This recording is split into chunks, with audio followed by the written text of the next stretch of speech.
திருகோணமலை தோப்பூர் பகுதியில் உள்ள தென்னை மரங்கள் வெண்ணிறையி நோய் தாக்கத்தினால் பாதிக்கப்பட்டுள்ளதாக தென்னை செய்கையாளர்கள் கவலை தெரிவிக்கின்றனர்.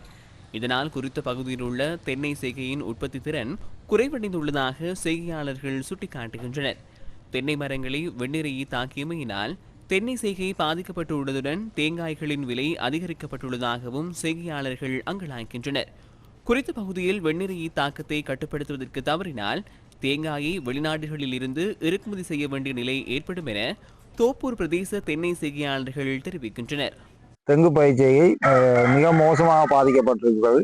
அதன் காரணமாக இப்பகுதி மக்களுடைய வாழ்வாதாரமும் கடுமையாக பாதிக்கப்பட்டிருக்கின்றது. எனவே இந்த பிரதேசத்துடைய நிலைமையினை கருத்தில் கொண்டு இந்த தென்னைகளில் பரவி இருக்கக்கூடிய வெண்ணிறைகளின் தாக்கத்தை கட்டுப்படுத்துவதற்கு ஏதுவான தற்போது அதிகரித்துள்ள தேங்காய் விலையினை கருத்தில் கொண்டும் இந்த வெண்ணிறைகளின் தாக்கத்தை கட்டுப்படுத்துவதற்கு ஏதுவான நடவடிக்கைகளை சம்பந்தப்பட்ட அதிகாரிகள் மேற்கொள்ள வேண்டும் என கேட்டுக்கொள்கின்றோம்.